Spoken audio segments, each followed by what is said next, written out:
What's good, y'all? Welcome back to my channel. My name is Peace. And if you're new around here, thanks for stopping by. On this channel, I share tips and tricks that has helped me so far as a loan signing agent in New York. In today's video, I want to discuss how I prepare my documents before going into a loan signing. I'll tell you about which documents I pull out of the package first to go over with the borrowers, how I'm able to keep track of which documents goes where, so when I return them back to escrow, they're in their original order. And as a bonus, I will include a cheat sheet that helps me be efficient during the loan signing process. If this is something that you're interested in watching, stay tuned. So as soon as I accept the assignment and I print out all the documents, the first thing that I search for is the settlement statement.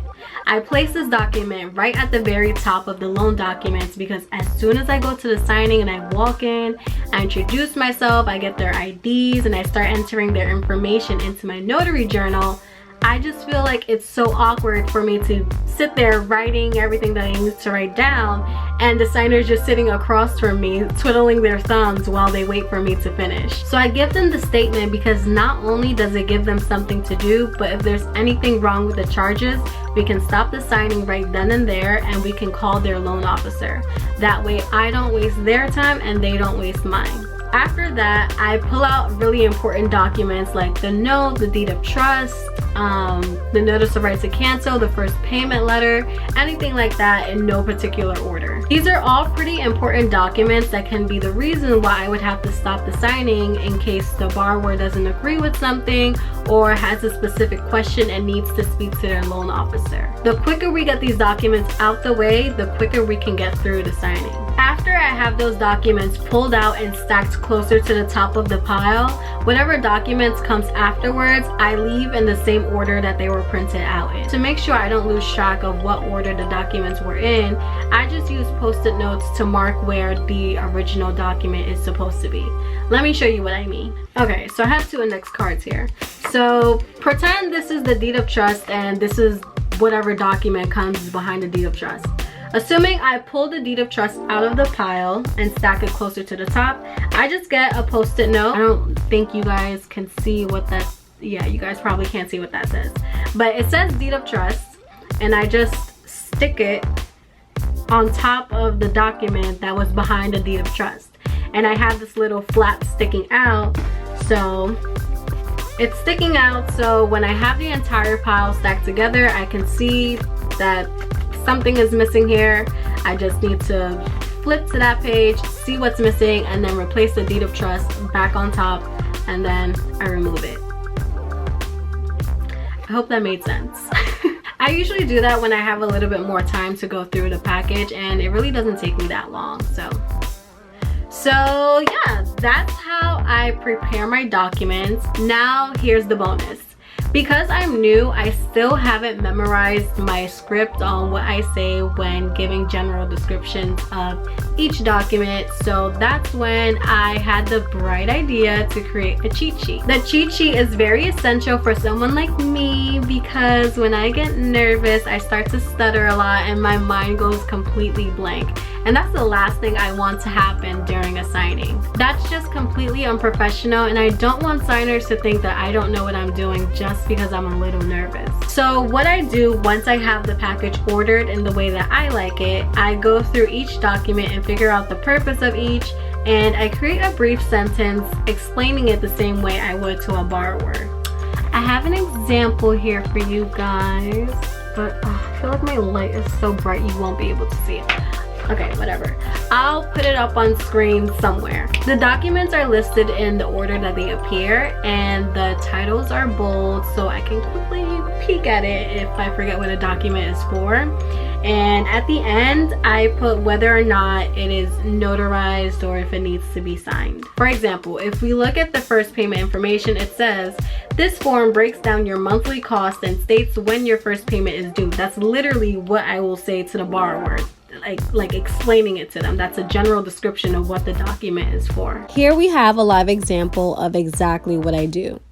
If I'm not familiar with a document, I'll read through the entire page and try to get a general gist of what they're trying to say. I pulled this page from a refinance that I recently did, and this is called the impound authorization. I blocked out some of the words to protect the privacy of the actual borrower. So let's read the first paragraph. It says, "We understood that according to the provisions of the security instrument, which is the mortgage or the deed, blank, which is the name of the lender, may require us to make monthly payments in addition to our principal and interest payment so that a fund can be created and maintained to pay taxes, insurance premiums, and other expenses relating to the security property. Impounds will be required in the following circumstances." And then it lists all the different circumstances where an impound account will be required. But if we go down to the bottom where the no is checked off, this indicates that an impound account is not required by the lender. And then if we look further down where the yes is checked off, this indicates that the impound account is requested by the borrower. And it states, "The undersigned understand that the establishment of an impound account for the payment of real property taxes, hazard and or flood insurance, and other related expenses is not required. However, requests that such an account be established." So from my understanding, this is referring to an escrow account. Impound, escrow account, it's basically the same thing. So I would type, "This is your impound authorization," and then I put that in bold so I'm able to see it better when I have it printed out. ... "This refers to your escrow account, and by signing this, you understand that your lender does not require this type of account, but you've agreed to open one, and the funds from that account will go towards property taxes, insurance, and any other related expenses." After that, I include the word sign to indicate to myself that I need the borrower to sign, but it's obvious here because the signature line is at the very bottom of the page and it's bold, can't miss it. So that's exactly what I would say to the borrower word for word at the closing table. This example was a little bit more straightforward, so I'm going to show you one that's a little bit more intimidating. So I'm not going to lie, the first time I saw this document, I was a little shook because there are just so many words. It doesn't even have a real title. There's mad blank lines, and I thought I would have to fill it out or have the borrower fill it out, and it was just mad intimidating. But once I slowed down and I read it, I realized that it wasn't even that crazy, to be honest. So again, if we start from the top, it says, "Before me, the undersigned authority on this day personally appeared," blank, it's the name of the signer. Then you skip down. "Personally known to me to be the person whose name is subscribed hereto, and upon his/her oath deposes and says that no proceedings in bankruptcy or receivership have been instituted by or against him/her, and the marital status of the affiant has not changed since the date of acquisition of said property, and represents to the purchaser and or lender in this transaction that there are." So stop right there and notice that each paragraph after that is numbered. If you read the first line for each paragraph, it refers to unpaid debts for lighting, no loans, unpaid labor charges, different things like that. So again, that refers back to the bankruptcy, which was referred to in the very first paragraph. And if none of these things refer to the borrower, I just leave the blank lines empty. All the borrower really has to do is sign, and then I have to notarize. It's really not as intimidating as it looks. So referring back to the cheat sheet, I will put down, "This document refers to unpaid debts and your marital status. By signing this, you agree that no bankruptcy has been filed by or against you, and that your marital status has remained the same since acquiring this property." It's very short, it's very sweet and to the point. The borrower doesn't have to read the entire document. And again, I point to the different words that reflect back to the statement that I'm saying out loud to the borrower.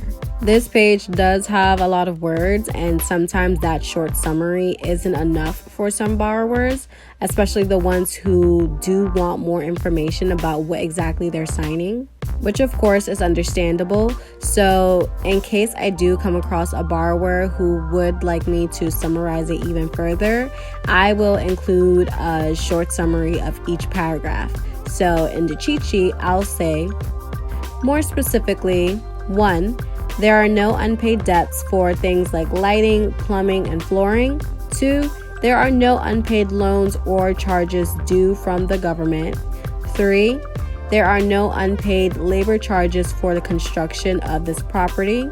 4, there are no leases or contracts to sell the land. And 5, there are no other mortgages on this property besides what you are already aware of. And usually with me saying that out loud and pointing to the different words on the document, that helps the borrower understand what exactly they're signing. And then I include sign and notarize at the end in red to remind myself that I do need to sign and notarize this document. All I'm doing is regurgitating what exactly is on the document. And this can easily be done without the cheat sheet, but I've noticed that this has helped me get through a lot of my signings so much more quickly, because say I come across this page and I forget what this document is saying. I'm not sitting there for an additional 20-30 seconds reading the whole thing, trying to rush to come up with a simplified way to explain what I'm reading to the borrower.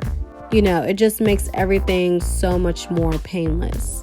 And because most documents aren't as wordy as this particular one, creating a cheat sheet for this package does not take long at all. I only include documents on the list if I know it needs to be signed. So if it's for the lender or it's just general instructions, I don't even bother showing it to the borrower.